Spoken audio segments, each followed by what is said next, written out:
ওই মেয়ে স্কুল থেকে বাড়িতে ছোটো মেয়েকে নিয়ে এরকম কাজ করলেন কেন কাকা? বলছিল খাবার দেওয়ার এতে ডাকছিল আর কি। বলতো ওর একটা বোন আছে, ছোটো বোন, বললো বোনকে রেখে, তো বোনকে রেখে আবার আসছিল, বোনকে বাড়ি রেখেছিলো। এবার আমি বলছি মেয়ে রেখে কোথায় গেলো? এবার আমি গিয়ে ওর যেই গেছে সেই ঘর দৌড়া দিয়েছি, দৌড়া দিয়ে ওর গায়েতে হাত টাত দিচ্ছে, শারীরিক নির্যাতন করতে চাইছিল। এবার তখন আমি করছিল কি না, এবার আমি তারপরে আসি মানে ডাক দিচ্ছি অনেক দূর থেকে, এবার পাশে তো ডাক দিচ্ছি, ডাক দিয়ে তখন মেয়ে বলছে আমার মা ডাকছে, তখন মার সাথে বলে দেবো, তখন দরজাটা খুলে দিচ্ছি আর মেয়ে দৌড়ে চলে গেছে।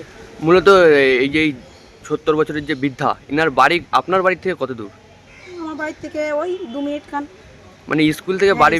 স্কুলের পাশে আর কি, মানে একটু ঘুরে রাস্তা আর কি, ভিতর গ্রামের বাড়ি তো। মানে আপনার মেয়েকে কি সেদে রেখেছিল না আপনার মেয়ে এমনি গেছিল? সেদে রেখেছিল। কি খাবারের উপলক্ষে কি বলেছিল?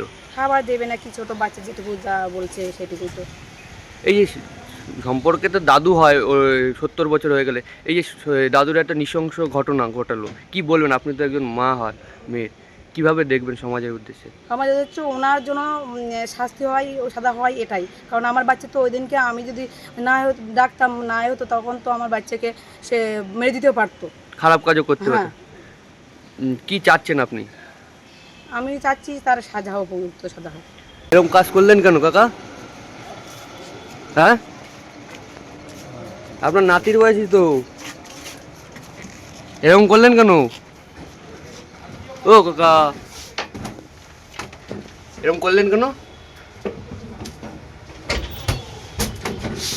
চলো, এরকম করলেন কেন নাতির সাথে? ওরকম করিনি, বুঝে গেলে আমি যেভাবে করেছি সেটা সেভাবে তো কথাবার্তা তাই নাতি তো হয় আপনার, অন্যায় আমার, আর কি বলবো বলা। তো এরকম তো নাতির সাথে করতে নেই।